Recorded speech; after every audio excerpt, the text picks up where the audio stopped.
Well, friends, the clock has struck 7 p.m., and so in honoring the time, I want to go ahead and get us started. It's very interesting that we gather tonight for Lenten Bible study, and on Sunday mornings, this part of the church is normally empty, and you all sit in the part of the church that's normally empty on Sunday mornings. So I'm not quite sure what to make of that. But here we are, and maybe some more folks will come in. But as we get together tonight, I want to remind us of a couple of housekeeping things. First and foremost, I would remind us that we are a phygital space tonight. Phygital being a combination of physical and digital. So we want to welcome all of those who are online tonight, joining us via the live stream, and those who will join in this study at a later time via the recording. So for those of us physically here in the sanctuary, I would ask that if you have a question or a comment to make, to please use a microphone so that the people on the live stream can hear you. And then if you are joining us on the live stream, we invite you to take advantage of the chat feature that is on YouTube. And so Etha is standing at the ready with a microphone to share your insights with the folks in the physical space as well. It's nice to have both environments and offerings. Now, I know some of the folks, and I did not offer this last week, but I'm going to offer it this week. I know some of the folks who are joining us via the live stream tonight also have my phone number. And so if you maybe don't have a YouTube account through which to comment, then feel free to text me any questions or insights, and then I can read those off to the folks in the physical space. And I'll actually step over here and have my cell phone on the ready. And I'll glance down at it. It also helps with staying mindful of the time. So last week, we got started with an opening activity. And if you recall, I asked you, whenever you think of the word charity, what comes to your mind?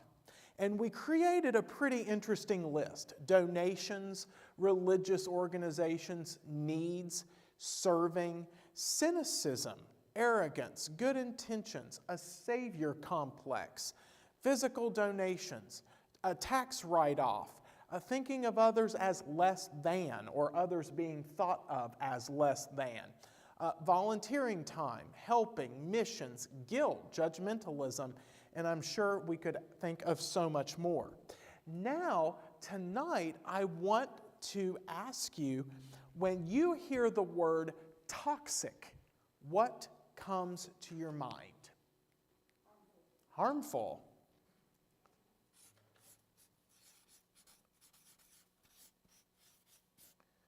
What else? Chemicals. Yeah. What else? Lethal. Yeah. Okay. Anything else? Detrimental. Ooh, that's a good word.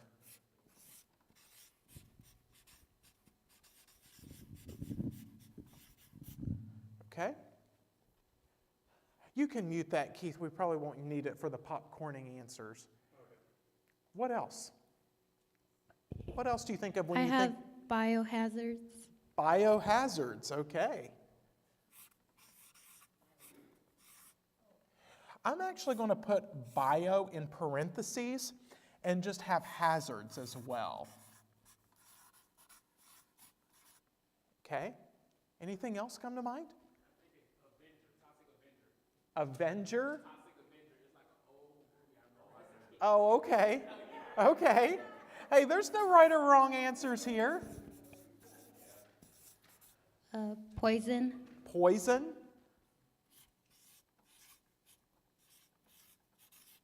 Anything else?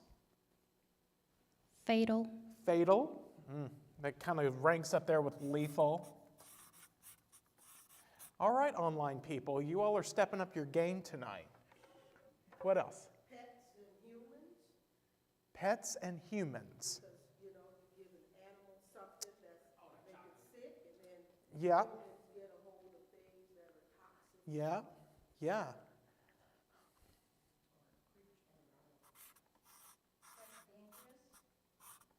Okay, dangerous.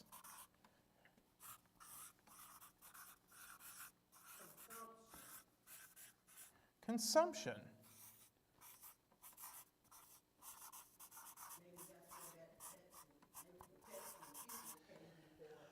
Yeah.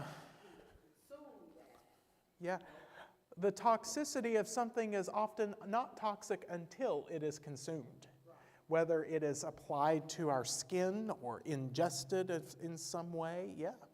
Joseph, did you have unhealthy? Yeah, unhealthy.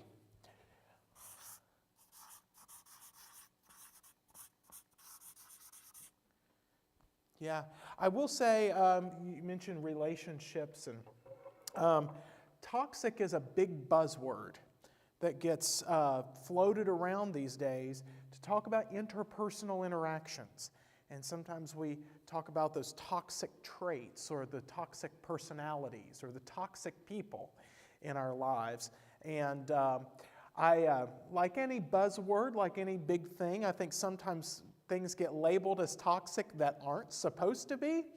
And I know I had a conversation with someone, and they were really upset about an individual that they had crossed paths with, and they said, they're a toxic individual. And I said, are they a toxic individual, or do they just not like you? Any more online? Overconsumption. Overconsumption. Ooh.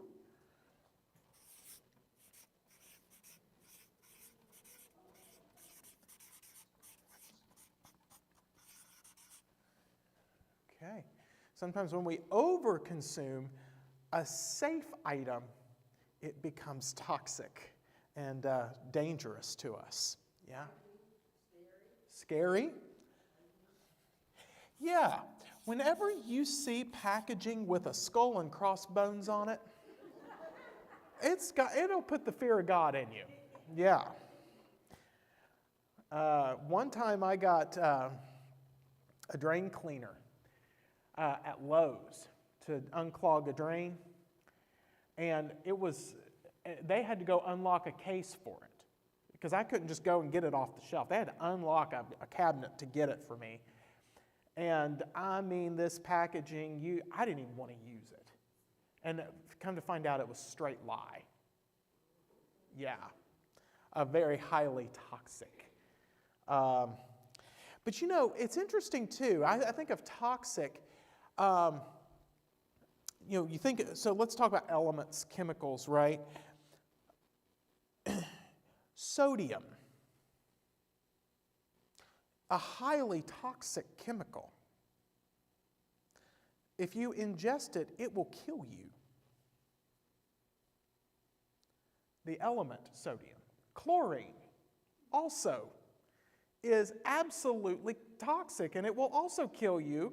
I mean, you put it in a swimming pool, but you don't want to put it in your body. But you put the two together and you have table salt. A very non-toxic substance, right? So sometimes when we sometimes think about our relationships, when they stand on their own, they're deadly. But when we bring them together into relationship, it's essential to life. Yeah. You got that one for free. Anything else we can add to our toxic list? Damaging, yeah. That's a good one. Many times, that damage is irreparable. It's lasting. Yeah. I think we've got room for one more. Anyone want to fill the page? Any last ones online, Etha? No? Okay. Exposure. Ooh.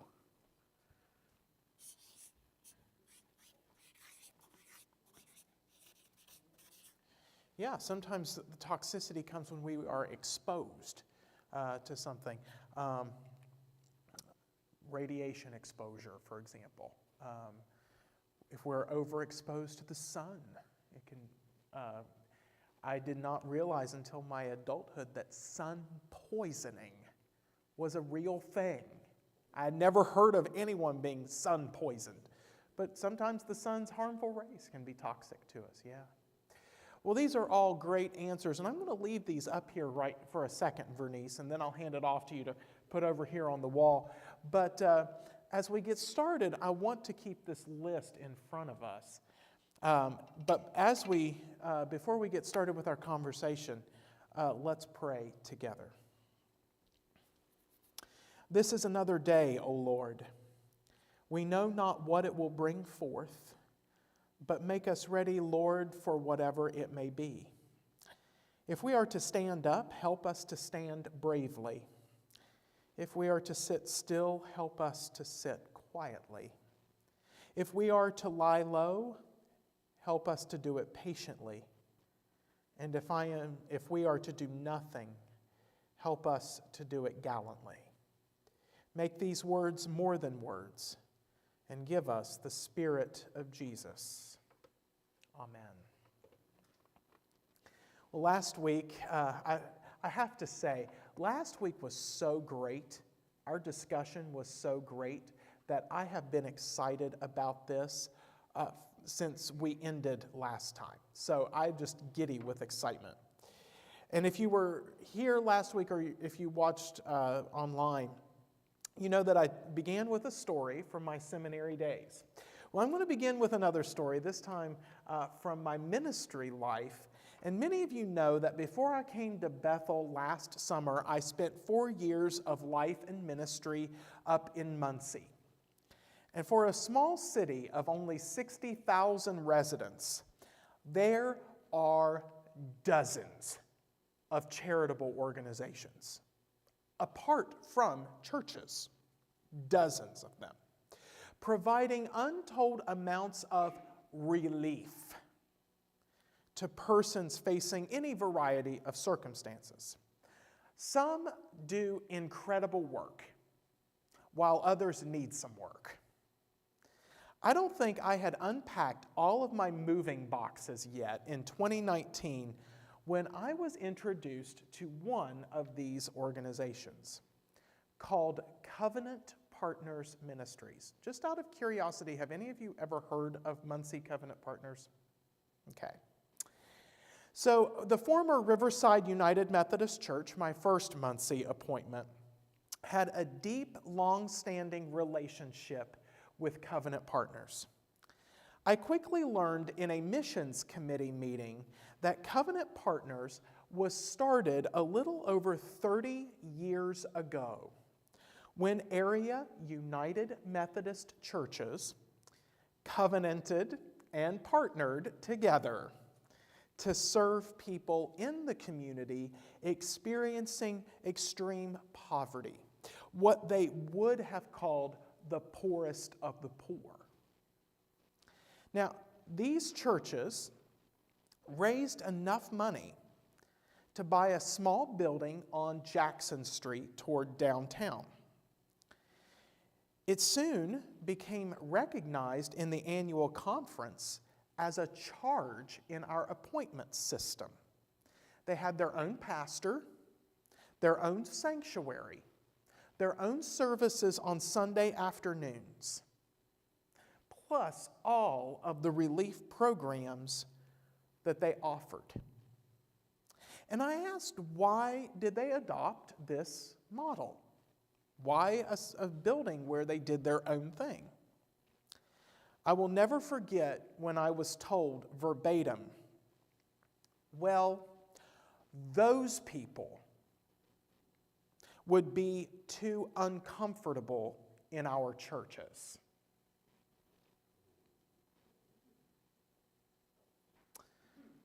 Well, those people would be too uncomfortable in our churches. Each month, Covenant Partners had clothing giveaways, cleaning supplies giveaways, food giveaways, all provided by participating churches, and many more freebies. I was told early on in my ministry at Riverside that the congregation at Covenant Partners, which was very small, were made up of members who were all malnourished and food insecure. Yet when I had the opportunity to meet some of them, I noticed most of them were not overweight. They were obese. And they bemoaned their diabetes as they swilled their bottles of Pepsi. Month after month, we were giving them grocery sacks filled with fruit pies, sugary cereals, Nilla wafers, fruit cocktail canned in syrup, and peanut butter. Folks, we were not feeding malnourished people. We were making sick people sicker. When I asked about changing the menu to healthier options, the church leadership told me, good luck with that. It'll end up in the dumpster before they even leave the building. Still, Riverside and other churches pumped untold thousands of dollars in money and goods to Covenant Partners each year. I did the math. And for a church of only 40 people and an annual budget of around $150,000, Riverside gave upwards of $20,000 to Covenant Partners alone annually. $20,000. The pastor at Covenant Partners had been there since its founding, nearly 30 years, and retired during the middle of my time in Muncie. Her model of serving the Covenant Partners congregation was giving them whatever they asked for. If they needed money, she gave them money. If they needed a ride, she would chauffeur them anywhere in town they needed to go. True story. If they called her at 2 a.m., panicking because they ran out of peanut butter, she would go to the church, get a jar of peanut butter, and deliver it to them in the middle of the night.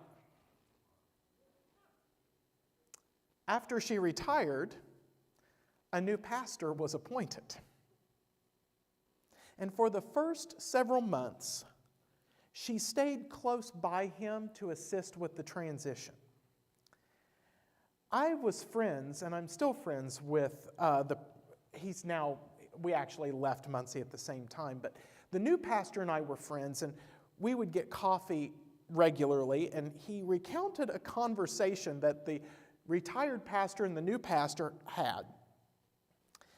And she was showing him all of the things that Covenant Partners did, really the empire that she had built.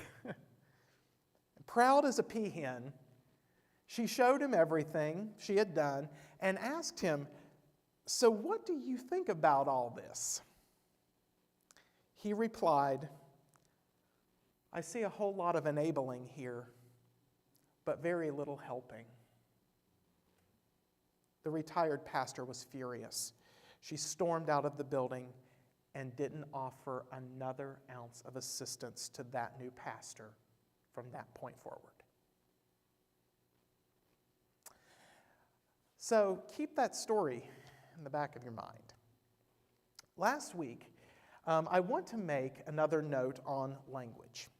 Last week, I invited us, not only in this study, but as a Bethel community, to revise our language on how we talk about people facing any number of circumstances as it relates to charity.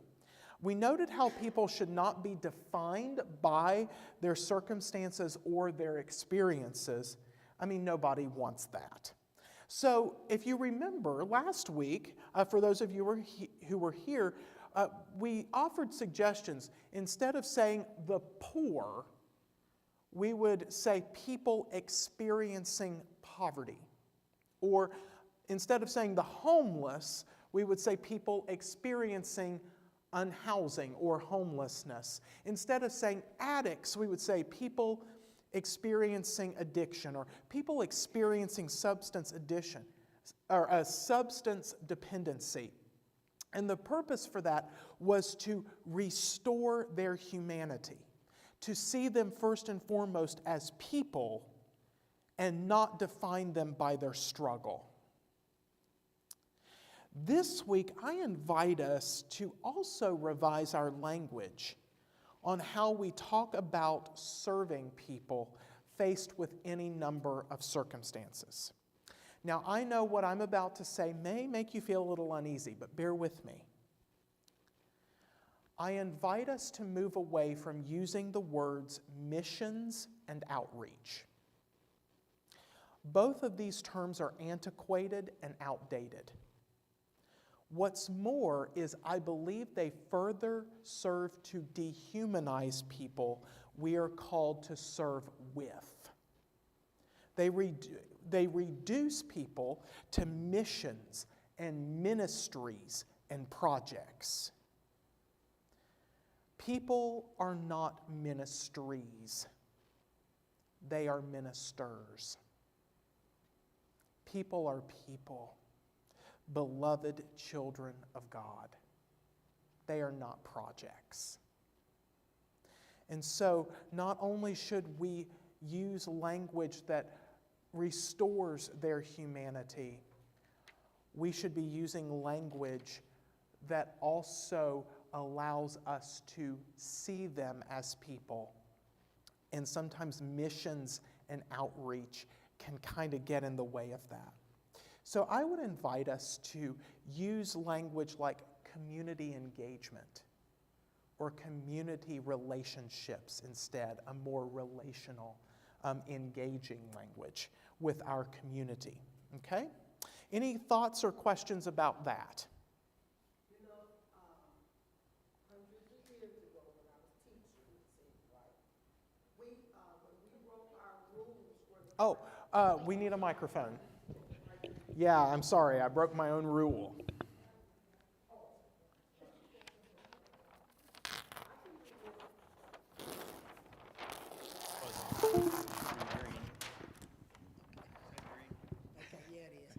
Okay, I can remember way back when we would always, the opening of school, would write the rules for the classroom. And the rules were always, don't talk, don't get up, don't do this, don't do that. And so one time we had a series of workshops, and they were like, pointed out the negative tonation of that. And they were like, so instead of saying don't, just say what you need, what the behavior that you want. Like, instead of don't get up without raising your hand, raise your hand to get up. And put it on the positive, and that way, the kids will hopefully respond better. So when you started saying that, that just immediately came in, and it really did. It had an effect on, how the kids responded in the classroom, is most of them, know, and being consistent with that. So, The language we use is important, and the words we choose are important. And how important is it when we talk about serving others and serving alongside others, serving with others? The language we choose to use for ourselves, for them, and what we are doing is vitally important. That's great. So as we move on to our discussion of the reading, chapters 2 to 4, I'm curious to know what in the reading stood out to you this week. How much enabling charities do? I would also so I'm happy to repeat, but let's go ahead and grab the microphone. And I think Etha is also coming with a microphone too. So we'll have we'll have microphones aplenty. So we've got a whole lot of enabling happening.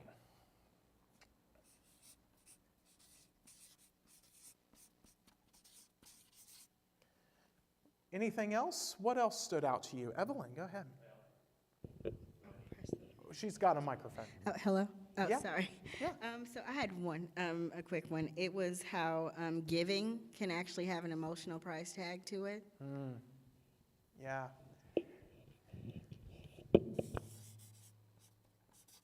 Do you want to say any more about, so Joseph and Evelyn, since you're kind of right there, did you want to say any more about either one of these things, that why they stood out? So as far as like the enabling, they gave an example of a village that they installed like clean water, Uh-huh. and it helped for a time.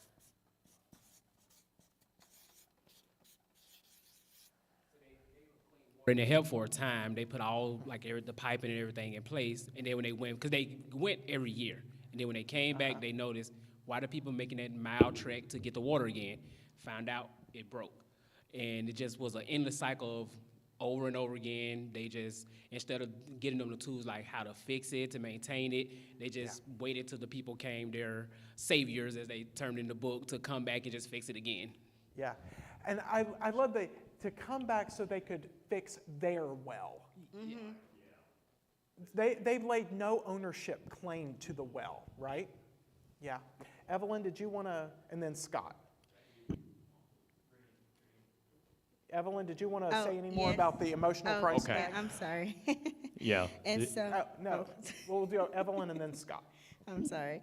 So when it spoke about just giving having an emotional price tag to it, it spoke about how a family would get these gifts every year from like an organization, and how it would sometimes make the parents feel bad because they couldn't do for their children themselves. And so, you know, the father would feel emasculated, and mother would feel bad and try to make, you know, just kind of make up things of why, you know, he left. And it didn't really help them. It actually made them feel Right. worse. And, Yeah. you know, so it can have an emotional price tag without the people that are actually giving realizing that. Because, you know, they're giving thinking that, you know, it's just, you know, out of the kindness of their hearts, which, you know, it's good intentions behind it, but it can have a negative effect. Right. Yeah. Yeah, that's a great analogy, or great example. We don't often think about the price of the ones on the receiving end and the emotional price tag that can come along with it. Yeah. Well, Scott. getting back to that deal in Honduras where the first organization went and they did the well, and then they left, and a month later it quit, so 48 weeks people had to go back to carrying their water. And then you had the other group where they went down there, but they also trained the men in that village how to work in the well, and then they ended up doing plumbing and doing trenches and whatever they needed. So they had water year round, Right. which was much more effective for that town. Yeah. And Yeah, yeah. not only did they go down and build it for them, the village had a key role in building it. building it right. Yeah. Yeah. And so basically, what the helpers did was remove the obstacles that stood in their way of getting it. Yeah. But once that path was cleared, then the villagers really took ownership of it and built it and maintained it. It belonged to them, and the being able to sell water back to Right. so it actually became a very profitable Right. source of revenue for that village. Yeah. Yeah. And then it also talked about how so many groups from here that go down, it's like it's for the people in that group more than who they're helping. And there was Absolutely. the one illustration about how 6 different churches went down and they would paint walls and stuff, and then the next group would go down and paint the same walls, Yeah, and then the same walls. The church that got painted 6 times Yeah. that year. And yeah. I have a situation I need to share with you. For 20 to 25 years, the conference here every year would send what they called work projects down to the Hispanic conference in the southern part of Texas. Now, my dad went on 5 or 6 of those. His parents went on them. His mother would be a cook, and he and his dad would do the work. And they were 2-week work deals. And what they would do is they would build a parsonage one time, maybe go back and build a church. And sometimes after reading part of this book, I wonder, were we just enabling, and who knows how many groups went down there, and there was people being helped, just waited on being helped, and became trapped in that cycle. Dependent. Yeah. Yeah, as I was doing the reading myself, I have actually never been on a short-term missions trip. Now, I was raised in a very fundamentalist evangelical environment, and that really valued missionaries and missions work. But for some reason, the opportunity to go on a short-term missions trip was never afforded to me. So I don't know if I was spared or what, but I do remember as a pastor, back up in Muncie, I had a church member, a very well-intentioned church member, who came to my office and said, we need to organize a missions trip for our youth. And maybe we can get some other churches to come in and their youth, we can all go together in on this and raise money and go on a missions trip. And I can't remember the country, but it was one of the Central American countries, and a school there needed a paint job. And I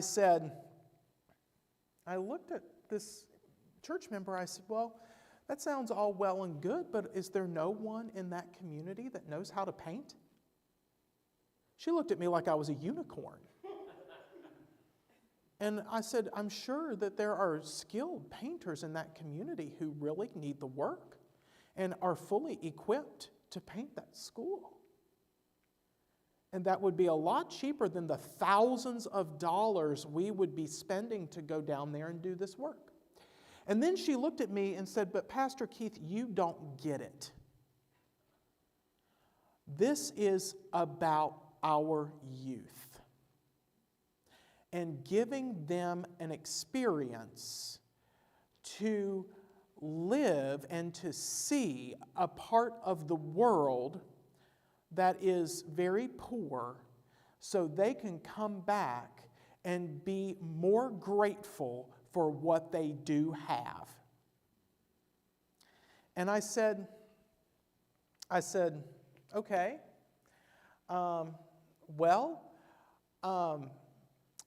I know we've had a conversation about church camps and how youth go to church camps and come back all fired up for God and Jesus and faith, and it lasts about a week and it's back to normal.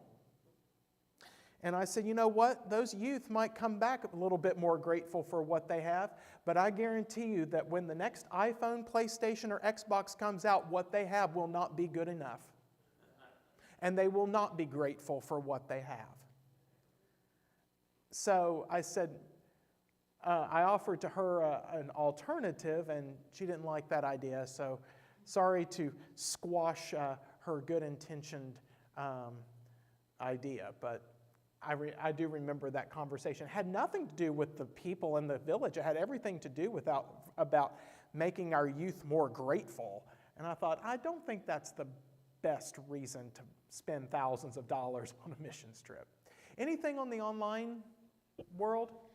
Yes, we have Miss Becky who said the emphasis on mercy versus justice, or mercy needs justice. And Janet Strong, one thing for me is the amount of money spent on the trips that could be used to help the people. Also using the money to hire local people to do the work, to empower the locals. And then she also agrees with what Scott said. Yeah. So the relationship between mercy and justice. How many of you know Micah 6:8, the verse Micah 6:8? God has told you, O mortal, what is required of you but to do justice, love mercy, and to walk humbly with your God. You've heard that verse before? So if we think about it, what is the relationship between mercy and justice? Notice that verse says to do justice and to love mercy. Instead, what happens, as we talked about in getting stuck with relief, we do mercy and love justice. We don't do justice, we love it. We love to talk about it. Instead of loving mercy, we do mercy.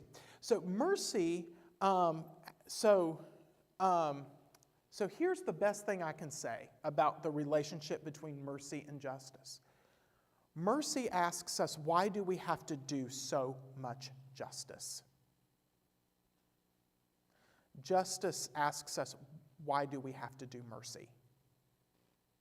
Why is mercy even necessary in the first place?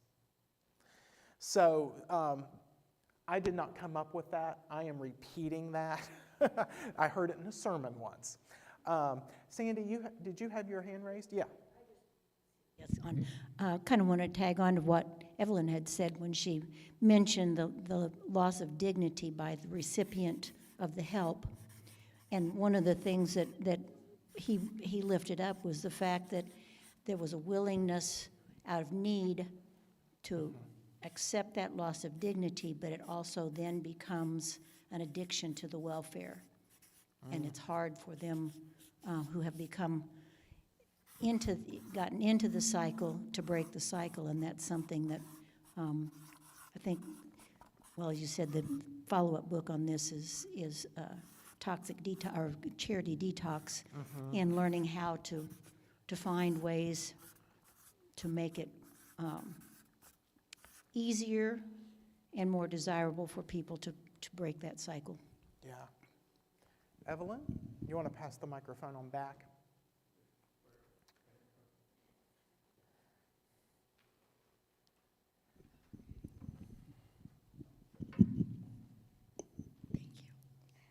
So kind of talking about that and kind of leading to another point was just like being addicted to that cycle of just receiving.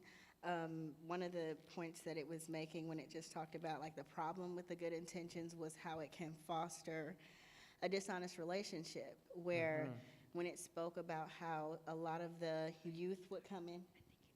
Did I turn it on? It's on. Okay, sorry.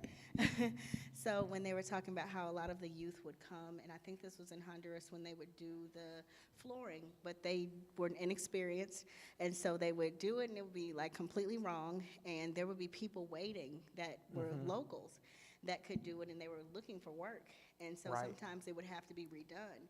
But the people that were also locals that were hosting them, they were a little bit like afraid to even say anything, Right. like to tell them that, you know, they're not doing it right or anything like that, because they were afraid that they might lose the funding, Yeah. that they might not be able, that they might not want to come back, and they Right. kind of needed them, but it just kind of like created a tense relationship between the Yeah. two.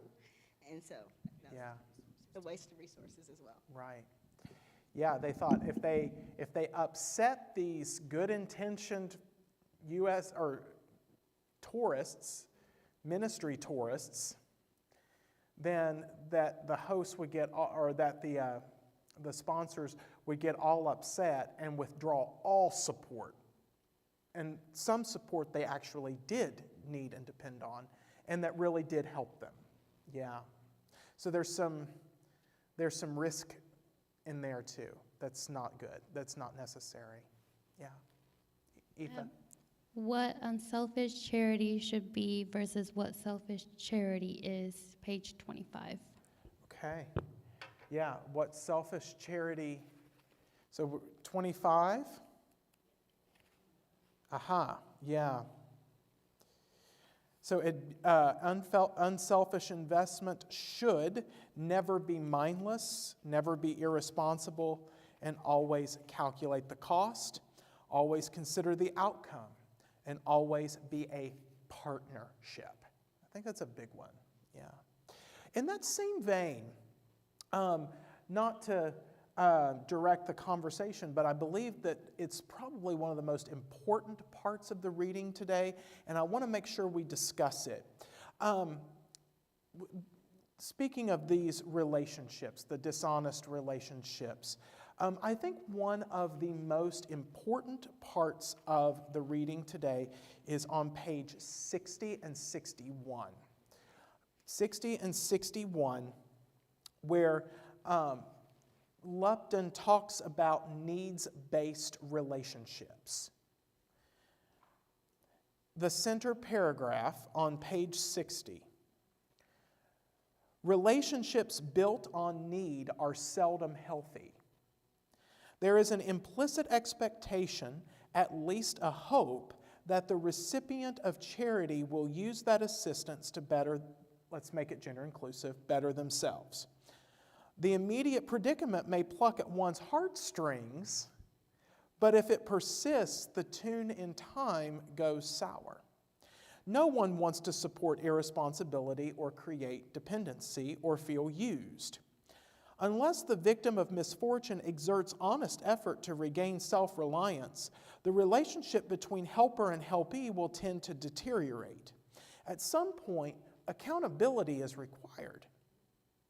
The lack of full disclosure opens the door to suspicion and mistrust. Communication becomes strained. The recipient feels controlled by the strings attached by the giver, and the giver feels deceived by the recipient's lack of candor. The relationship eventually dissolves.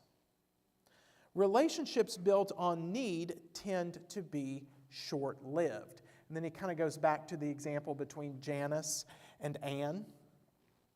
And then the top of page 61. Relationships built on need do not reduce need. Rather, they require more and more need to continue. The ways that victim and rescuer relate become familiar communication paths.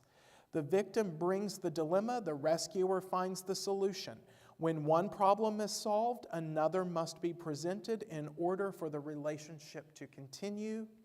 If the victim no longer needs a solution, the rescuer is no longer needed, and the relationship ends or must dramatically change. Now, I wonder what other implications this insight might have. What other implications might this insight have? Anything come to mind?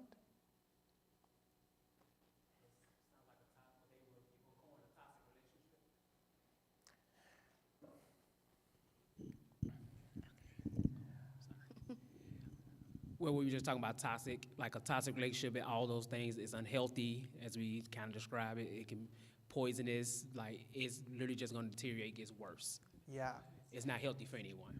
Yeah, in the field of psychology, one of the most toxic relationships one can be in is a codependent relationship. Relationships built on need are codependent relationships. The helpee constantly has a need, and the helper needs to have the helpee be in need so that they can continue being the helper. They are codependent on one another, and they are not healthy relationships. They are toxic relationships. Someone online.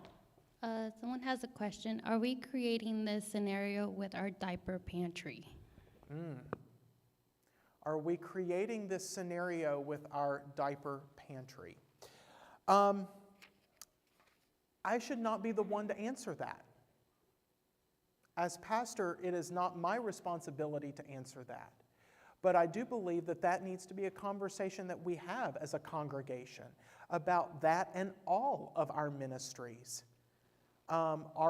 Is that what we are creating? Are we building needs-based relationships? Evelyn. Okay, that just made me think of something with the diaper pantry. Joseph and I volunteered at the diaper pantry, and while we were there, There was a young lady who, she was benefiting from the pantry, but she also told us, like, my son has all this baby food that he can't, eat anymore. Can I bring that, to the church to donate that? And so it can create a relationship where it does help, because it's helping someone, but they're also being able to be a blessing to someone else. Yeah. And so, They realize they have something to offer. Yeah. Yeah. I was gonna say okay. So I was gonna say real quick. In my opinion, yes. Even though newer member, I'll say yes because I can see that dependency of the same people showing up over and over again. But as he stated, give them a sense like you can put into like a little membership. Like it's super low cost, like $3. It kind of gives them a little more ownership. Right. And if you don't pay, you don't get it. But at the same time, it's not just a handout. People have diapers, and I seen it where when we was outside, it's like, are you guys together? No, we're separate now. Like they were together, but then they're saying they're separate, Right. so they can get twice the amount. Yeah. So it might be worth the question, as I hear that, Joseph, the question might be, rather than have a diaper pantry or a food pantry, would we be better served having a diaper co-op or a food co-op available? And so, I mean, I'm not throwing that out there as an answer or as a solution, but I think that it's worth having a conversation about. Now, I'm not going to say we're going to stop everything and have that conversation and solve it right now. It's a much bigger picture. But I think, Vernice, did you have something real quick? Joseph, he just kind of touched on what I was going to say, and I noticed, I've seen both, but I was frustrated the last time because of the greed. If you weren't at this station watching this table where they were only supposed to take one, then you looked up and somebody had 6 or 8. And then also with what you were saying, you get from this, so how about you set it up where you come in and you volunteer to work the pantry a little bit so that you're contributing to it and then receiving from it. And what sometimes, like you said, it starts out to be an innocent little anything, any charity, any kind of, and then it kind of just spirals out of control, and then people don't know how to wheel it back in and make it what it should be. Yeah. So, yeah. So I think you all are leaning to exactly what I was wanting to point out. Let me get back to the online because this might cover. I think it was a worthwhile question. Now, I don't want to go down into a rabbit hole to analyze our diaper pantry, food pantry, everything else. But I do think that this should give us pause to go afterwards and think more deeply about this. Here's what I'm going to say. If needs-based relationships are seldom healthy, then needs-based ministry is also seldom healthy. And in fact, I'm going to reread this selection again. And what I'm going to do, if you want to follow along in the book, you're welcome to, or you can just listen. I'm going to read this selection again and replace the word relationship with ministry. Ministries built on need are seldom healthy. There is an implicit expectation, at least a hope, that the recipient of charity will use that assistance to better himself, or herself, or themselves. The immediate predicament may pluck at one's heartstrings, but if it persists, the tune in time goes sour. No one wants to support irresponsibility or create dependency or feel used unless the victim of misfortune exerts honest effort to regain self-reliance. The ministry between helper and helpee will tend to deteriorate. At some point, accountability is required. The lack of full disclosure opens the door to suspicion and mistrust. Communication becomes strained. The recipient feels controlled by the strings attached by the giver, and the giver feels deceived by the recipient's lack of candor. The ministry eventually dissolves. Ministries built on need tend to be short-lived. Ministries built on need do not reduce need. Rather, they require more and more need to continue. The ways that victim and rescuer relate becomes familiar communication paths. The victim brings the dilemma, the rescuer finds the solution. When one problem is solved, another must be presented in order for the relationship to continue. If the victim no longer needs a solution, the rescuer is no longer needed, and the ministry ends or must dramatically change. I think if we just replaced ministry with relationships or vice versa, the sentiment, the message is just as potent and should give us all pause for reflection. Scott. I just was going to say that on getting back to this Ann and Janice situation, you know, when Ann thought she was helping Janice, and then when they go to Janice's home and she sees that there's been other groups there helping Janice. So in some ways, as the helper, I could see how some helpers have felt like they've been taken advantage of or burnt, so they don't want to help others in the future. And then, not that there are a lot of people out there like Janice, but I know there's got to be a few people who know the cycle. They know what churches, what school, charitable groups, what government groups, so they get on this circuit and become full-time or professional helpees kind of a thing. And if anyone needs to find that circuit, we have a list available in our office. Yeah. Let's be real. Yep. Yeah. Right. Evelyn, if you want to pass the microphone back. I promise this is the last thing. No. Don't make those kinds of promises. I love this. This is why I've been excited all week. Okay, so whenever we do our reading, Joseph and I spend like hours because we end up like stopping. It's like, oh, do you remember that time when this person or this thing happened? And it just creates a whole dialogue about, you know, different things and even ways that we didn't really give in the right way because we really didn't know.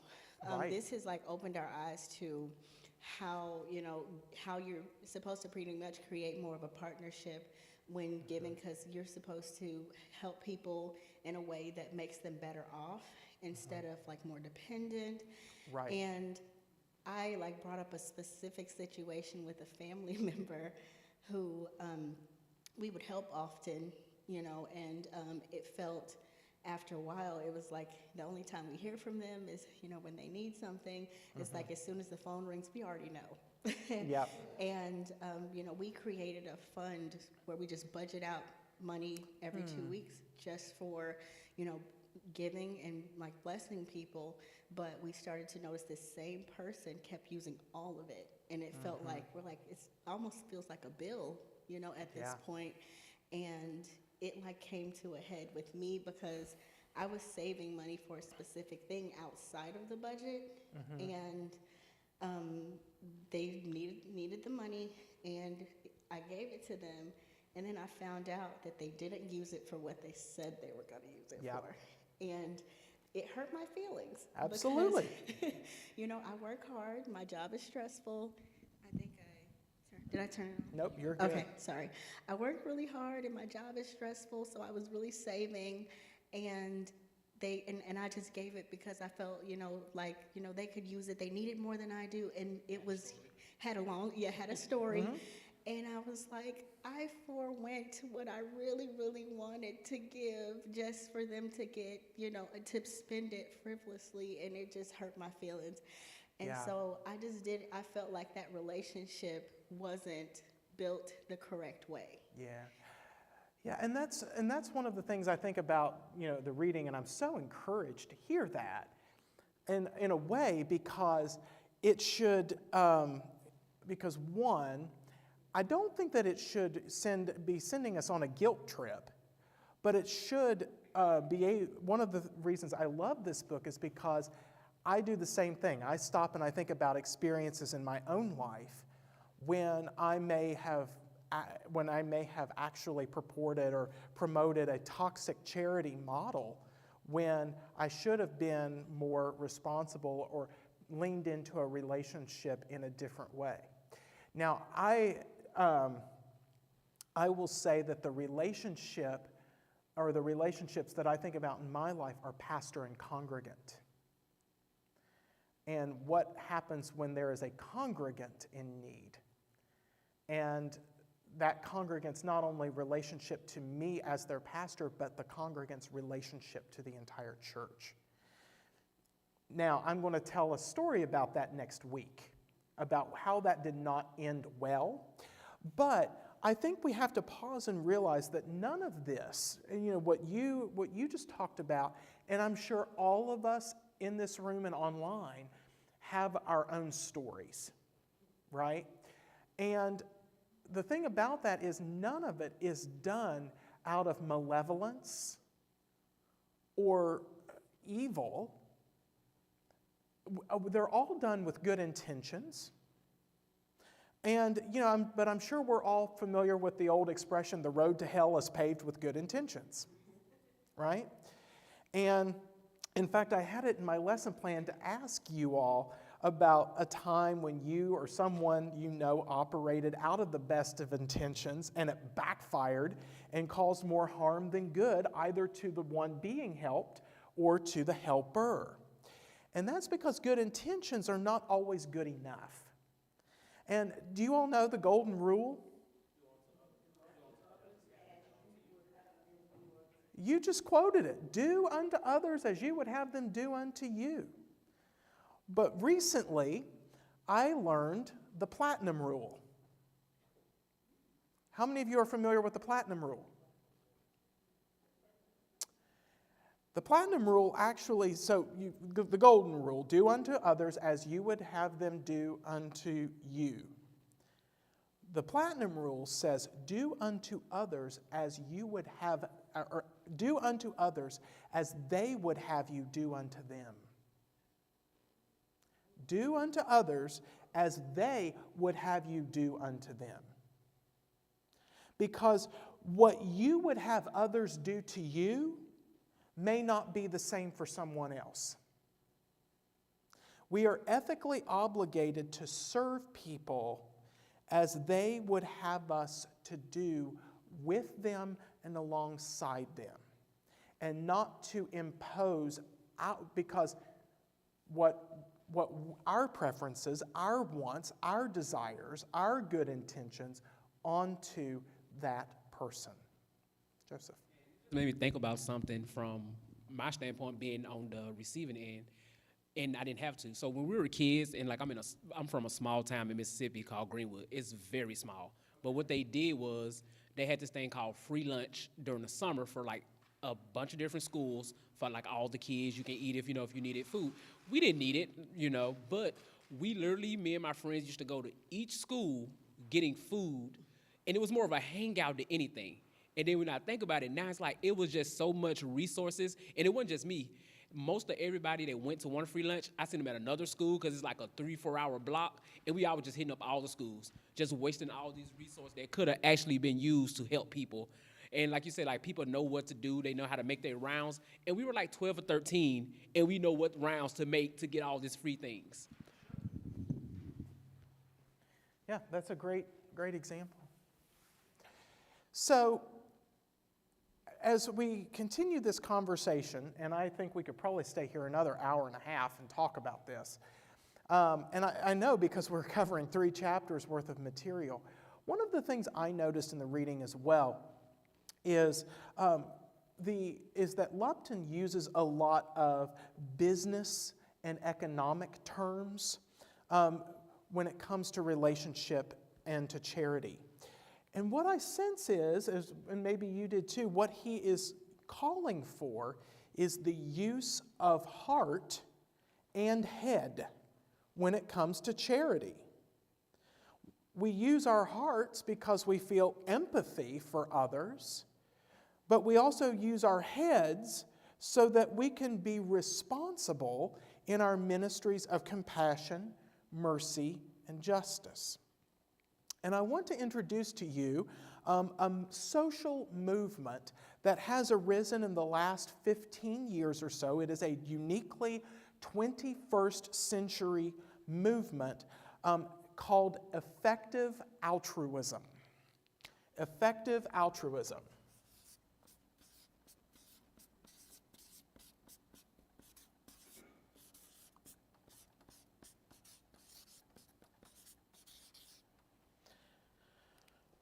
And this did not get started in the church or any parachurch organization or ministry.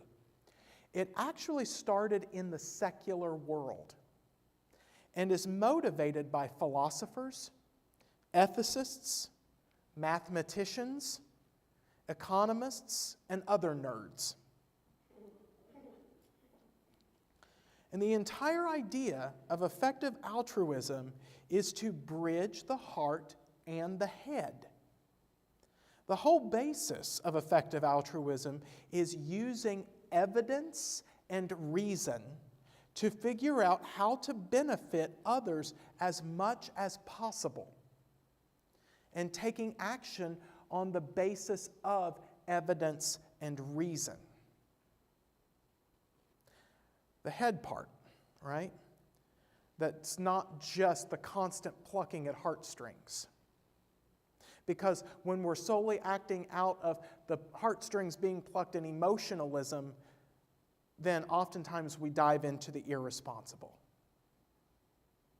Effective altruists contend that much of their framework is consistent with religious work, while other points of effective altruism would be completely contradictory, if not in tension with religious work, particularly the church. Nonetheless, effective altruists would join Lupton in criticizing many churches and religious organizations for acting out solely on tender-hearted empathy and thus giving way to gross irresponsibility.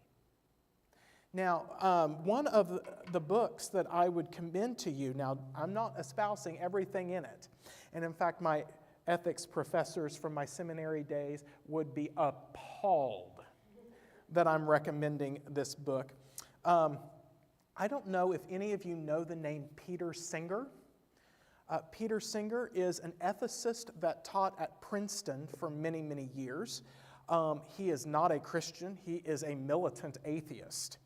But Peter Singer has a perspective that I find very useful and insightful. It is a perspective that I feel like I need to read and to hear. And he wrote a book about 10 years ago called The Most Good You Can Do. The Most Good You Can Do, How Effective Altruism is Changing Ideas About Living Ethically. Now, if you want to read this book, I would commend it to you. Take the meat and leave the bones.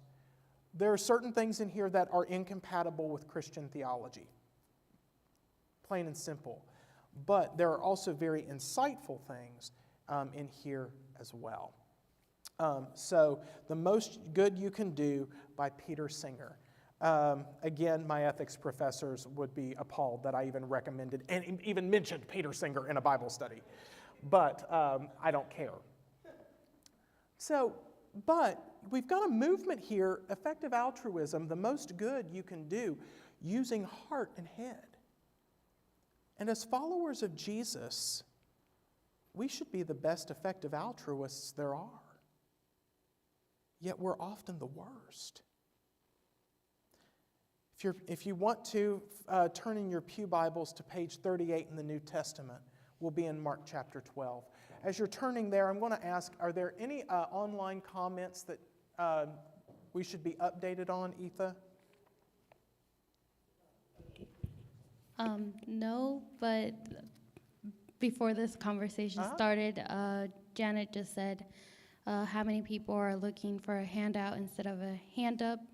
And then instead of Bethel members manning the pantry, but having the recipients run it would be brilliant. That's for the diaper pantry conversation. Maybe let them take some ownership in it. Hand it over. Yeah. Yeah, again, this is exactly what I'm hoping for, folks.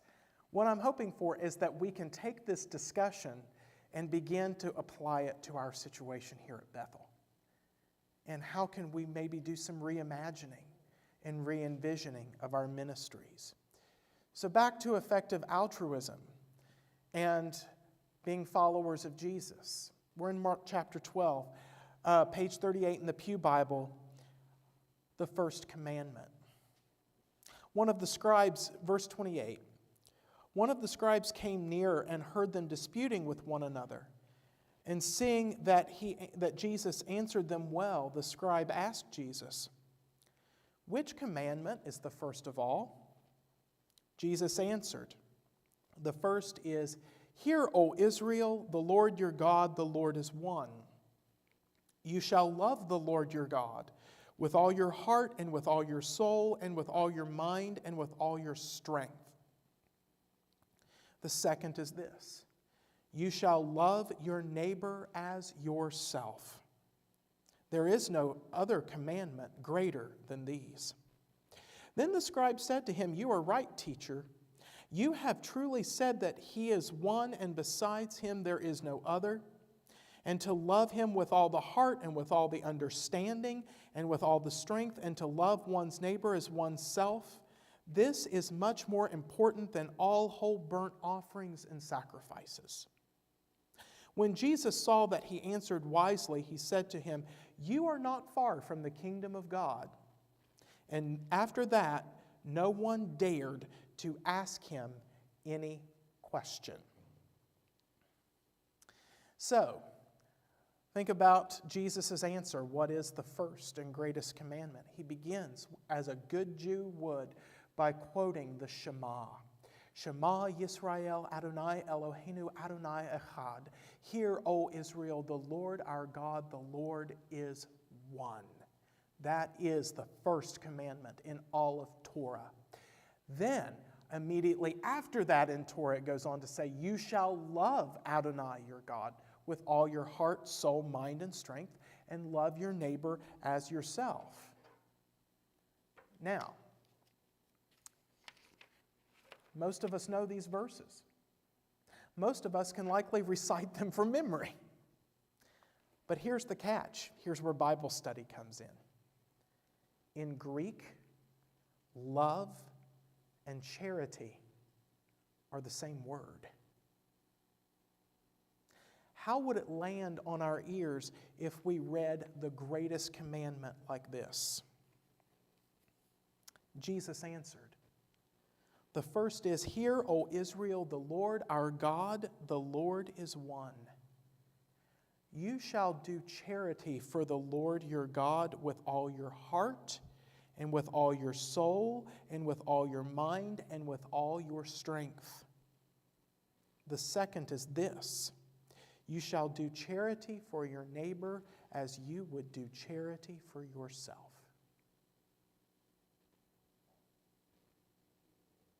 You shall do charity with all your heart and with all your soul. There's the empathic part. With all your mind, with all your understanding. That's the head part. And all your strength.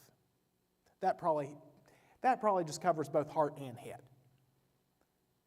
Jesus is commanding us to use heart and head in our ministries, in our relationships of love and charity and mercy and justice and compassion. Effective altruism, which these philosophers and ethicists would say doesn't always jive very well with Christianity, I would say to them, effective altruism is woven into the greatest commandment. Jesus demands it from his followers. Joseph.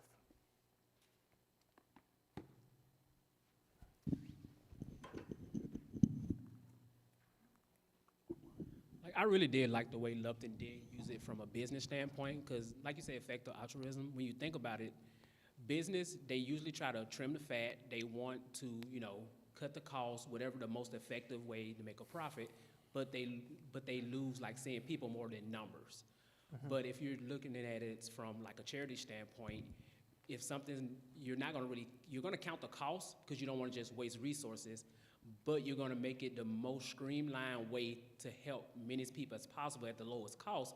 That way, whatever money you can save it, you can roll that over to another project to even help more people. So I never even thought about it like that, but it makes the most sense to actually look at it at a business standpoint. Absolutely. Rather than call it a business, I know another buzz term that's been floated around is social entrepreneurship. That's a big movement as well. But to those we serve, and I use with and alongside, have just as much stake in this as we do, as the one offering the service. And it's, again, based in partnership and relationship. Vernice, microphone number 1. I feel like we're at annual conference. Microphone number 1. You said effective altruism is the what between heart and head? That's all I wanted to know. It's the first bridge word. between The heart bridge. and head. Yeah, it bridges heart and head together. Yeah. Yeah. Yeah. So anything else, any questions or comments, either from online or here in house?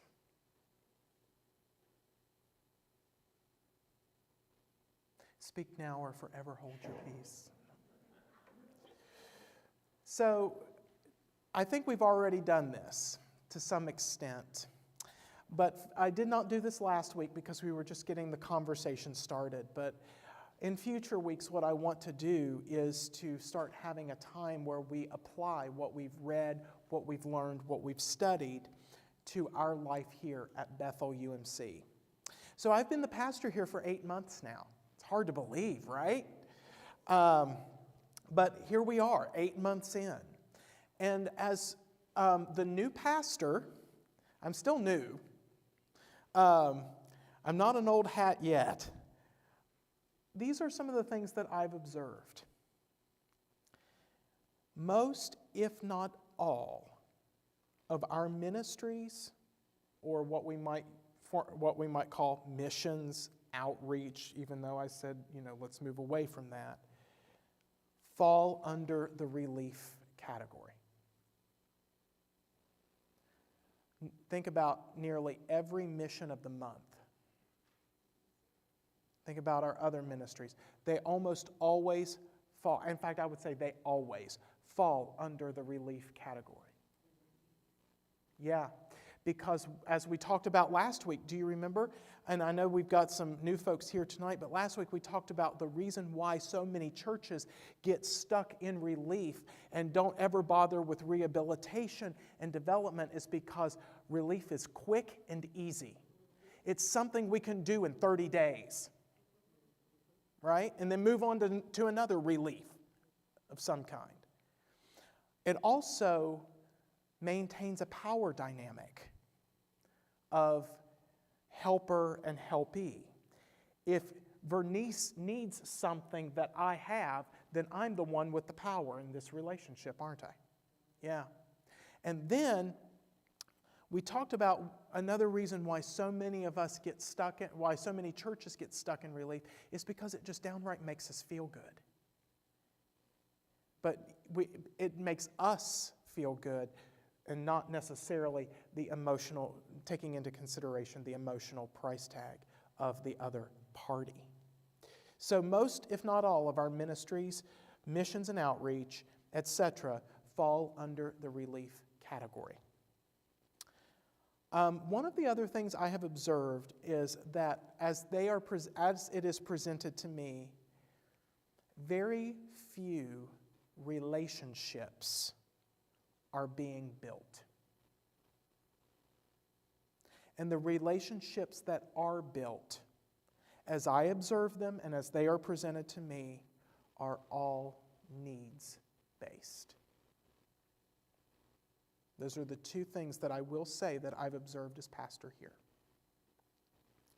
So in the coming weeks, in this study and moving forward, we will discuss how and why we need to revisit, reimagine, and re-envision our approach to ministry, our approach to community engagement, our approach to community relationships, so that it can truly be empowering and relational.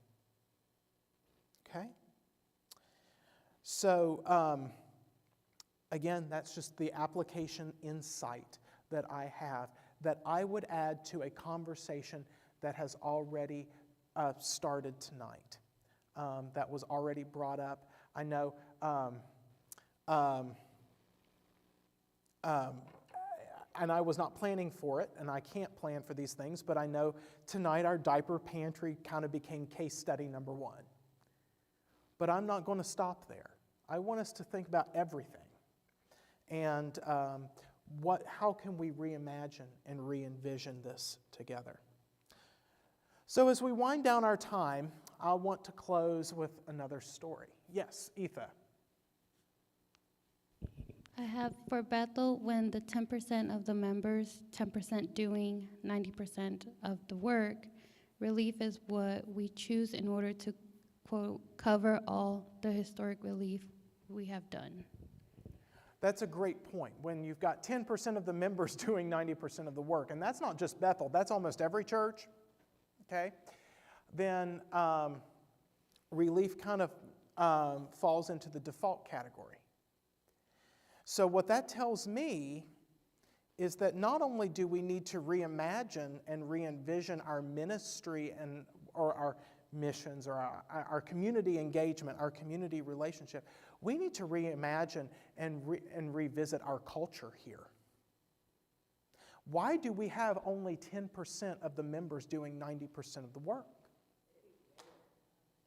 That's problem number one.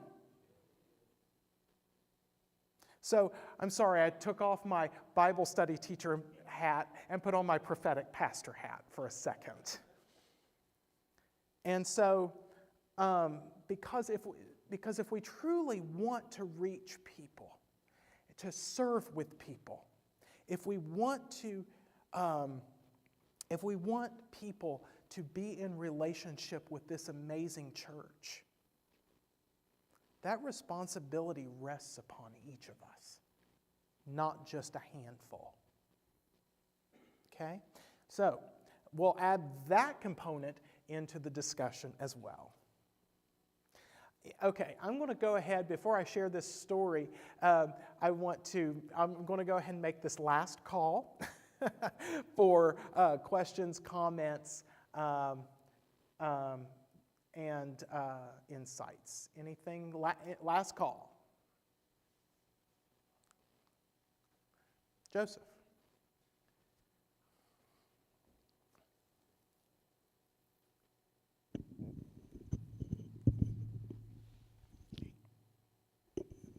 Oh, and I was just saying, like, when reevaluating I think you said community endeavors, I forgot how. Engagement. Community engagement, Yeah. to just kind of think of how you're going to approach it with people, because people hate change. Like, Oh, when sure. you do something for so long, it looks like, okay, now you're saying I'm doing this wrong, everything I did is wrong. And just to kind of be ready for that tough conversation to, like you say, re-examine, like, how you're going to, like, make it less toxic. And so, again, it's not designed to be a guilt trip and say, oh, Bethel, for decades you have screwed up. Now we're going to fix it. No, absolutely not. Bethel Church has done amazing things throughout its history. And we need to be intentional to celebrate that and to give thanks for the good work that has been done over all these years. Now, and to realize that as we enter into a new chapter of ministry, I'm not, by no means am I going to say, okay, everything that we have done up until now, we are throwing out the window and starting over. No, I think what we still have very good foundation blocks that we can build upon. But maybe what we need to do is replace some drywall that's gotten moldy. Keith, to get the roof reshingled, to have the chimney rebuilt. Keith just had those done to his house. We need to re-examine the house, and we need to make necessary improvements and maintenance and upkeep so that it remains safe and stable and so that the foundation will continue to hold up a stable structure. And that's what I want us to do together. I want us to roll up our shirt sleeves. I want us to put on our work clothes and to do some maintenance work around the house. Is that a fair way of saying it? Revisit and revise, because that's what we always had to do Mm-hmm. our projects in school. Yeah. We can revisit this, because like you said, it's a good foundation. Yeah. Revisit it and make some. Yeah. Yeah. And I understand, and I do understand honestly, that change is hard. Change is difficult. Even positive change is difficult. But do you know what makes positive change less difficult? Is when it's done in community. When it's done together. When it's done in relationship. And when we can come alongside one another and to say, hey, we're going to enter into a new chapter of ministry. We're going to do some maintenance work on the house, and we're going to we're going to revisit, we're going to revise, we're going to reimagine, re-envision what we can do as a church family. Then that makes those changes not only less difficult, but well received. Because, as we're going to talk about, and I don't want to chase this rabbit down that hole, but I will say what also will make this re-envisioning so palpable for all of us is that it takes into consideration our gifts. What can we do? What do we have to offer? And so we're not looking at ourselves as needy.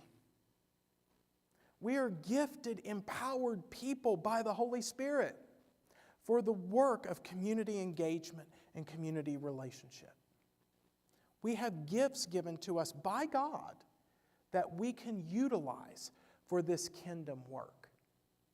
And so when we lean into that, focusing on what we can do, what we do have, the most good we can do, being most effective in ministry, rather than, oh, well, we don't have a budget like Traders Point or Northview. We don't have a pastor coming in on flying cables on Easter. I'm not doing it.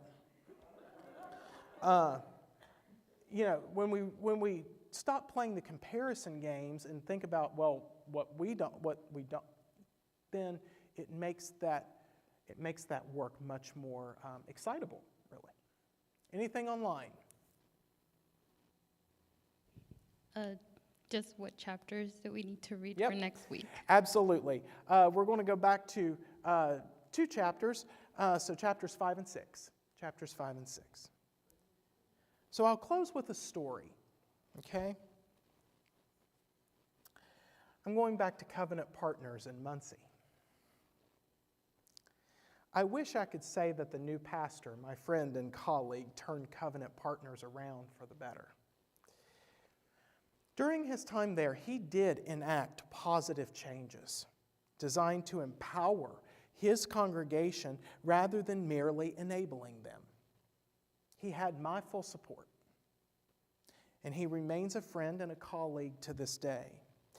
His time with Covenant Partners only lasted 2 years before he too was reappointed. Now, while he was there, I do know that he faced one uphill climb after the next. Several of the covenant partners, members, left and never returned. Many more were constantly angry at him. How does one undo nearly 3 decades of constant enablement and dependency in the name of helping and empowering? Well, slow and steady wins the race, I guess.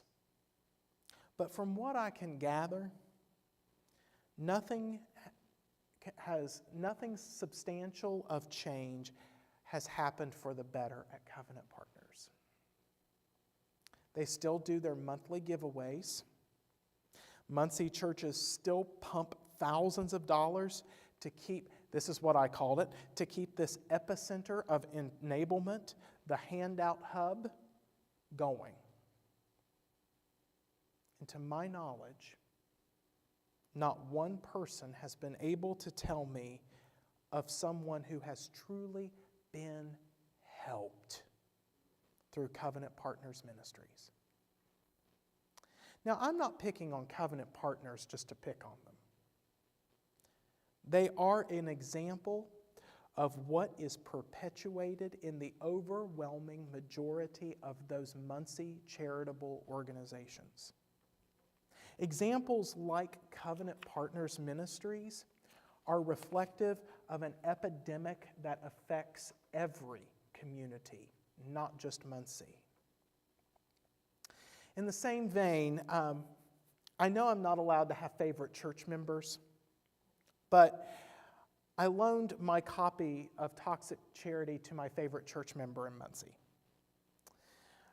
She frequently volunteered in the office, and we had robust conversations regularly.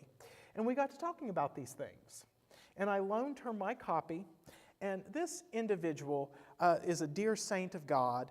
She is also a note writer extraordinaire. I think I have every note and card she has ever given to me still, because they were always such a constant form of encouragement to me. So she gave me my copy of Toxic Charity back, and of course, there was a note in it. And I actually keep her note in this book and use it as a bookmark. She wrote to me, "Keith, thank you for loaning Toxic Charity to me. It disturbs the comfortable me. It pokes holes in a life of presumptions. It makes me want to argue with giveaway programs. I worked at Christian Ministries Food Pantry today, one of the other organizations in Muncie. We served 18 families. I thought about their feelings. I tried to show respect, good cheer, and a smile. It wasn't enough.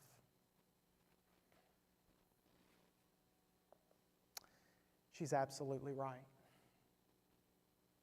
No amount of respect, good cheer, and smiles can make toxic charity non-toxic. But what can? Stay tuned. That's what we'll discuss next. Let's pray together. God of compassion, mercy, and justice, we are grateful for the time of learning and growth in which we have shared this evening,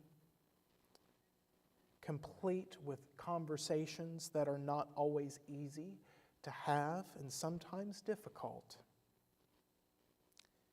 Dismiss us with your blessing, that we may be your people of compassion, mercy, and justice, building holy relationships out of our own gifts that advance your kingdom on earth as it is in heaven. Amen.